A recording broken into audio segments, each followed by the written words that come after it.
The words can make you, break you, they can heal your soul, they can damage you forever. So I always try to use the positive words in my life wherever I go. They call it adversity, I call it opportunity. They call it weakness, I call it strength. They call me disabled, I call myself differently abled. They see my disability, I see my ability. There are some incidents that happen in your life, and those incidents are so strong that they change your DNA. And I'm going to share what exactly happened to me. I was 18 years old when I got married. And this thing I'm sharing for the very first time on an international level. I was 18 years old when I got married. I belonged to a very conservative family, a Baloch family, where good daughters never say no to their parents. My father wanted me to get married. And all I said was, if that makes you happy, I'll say yes. And of course, it was never a happy marriage. Just about after 2 years of getting married, about 9 years ago, I met a car accident. Somehow my husband fell asleep and the car fell in the ditch. He managed to jump out, saved himself. I'm happy for him. But I stayed inside the car and I sustained a lot of injuries. The list is a bit long. Radius ulna of my right arm were fractured. The wrist was fractured. Shoulder bone and collarbone were fractured. My whole rib cage got fractured. But that injury that changed me and my life completely as a person and my perception towards living my life was the spine injury. Many people came to rescue. They gave me CPR. They dragged me out of the car. And while they were dragging me out, I got the complete transection of my spinal cord. Those 2.5 months in the hospital were dreadful. I will not make up stories just to inspire you. I was at the verge of despair. One day, doctor came to me and he said, well, I heard that you wanted to be an artist, but you ended up being a housewife. I have a bad news for you. You won't be able to paint again because your wrist and your arm are so deformed, you won't be able to hold a pen again. And I stayed quiet.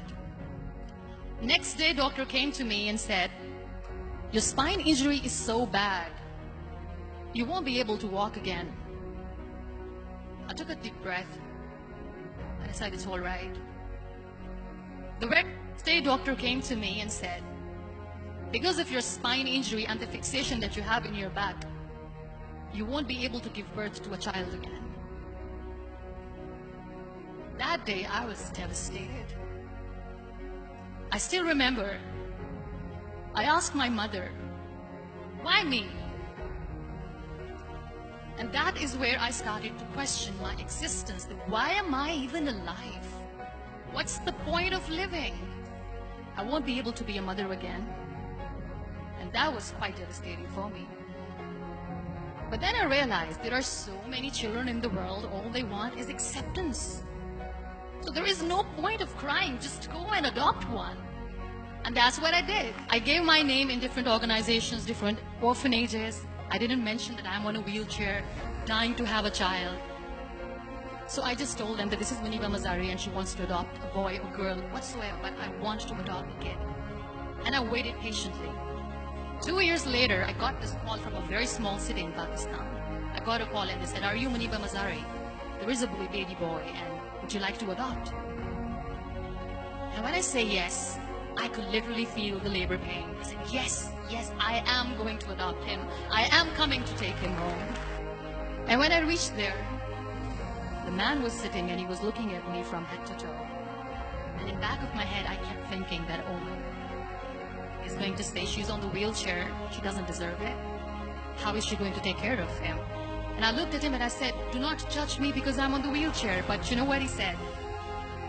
He said, I know you will be the best mother of this child. You both are lucky to have each other. And that day, I was 2 years old, 2 days old, and today he's 6. You know, when you end up being on the wheelchair, what's the most painful thing? People think that they will not be accepted by the people because we, in the world of perfect people, are imperfect. So I decided to appear more in public. I started to paint. I always wanted to.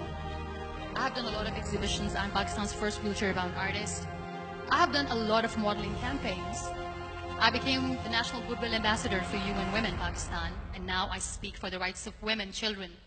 We talk about inclusion, diversity, gender equality, which is a must. I was featured in BBC 100 Women for 2015. I'm one of the Forbes 30 under 30 for 2016. We have this amazing fantasy about life. This is how things should work. This is my plan. It should go as per my plan. If that doesn't happen, we give up. So my dear friends, let me tell you one thing. I never wanted to be on the wheelchair. Never thought of being on the wheelchair. I was always aspiring to do bigger things, but had no idea that for that I had to pay the price to be where I am today. It's a very heavy price.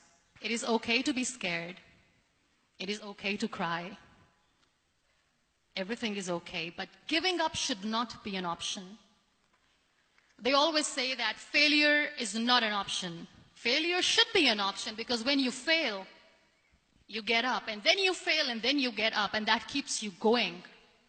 That's how humans are strong.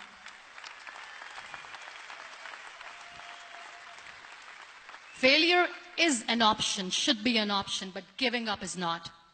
Never.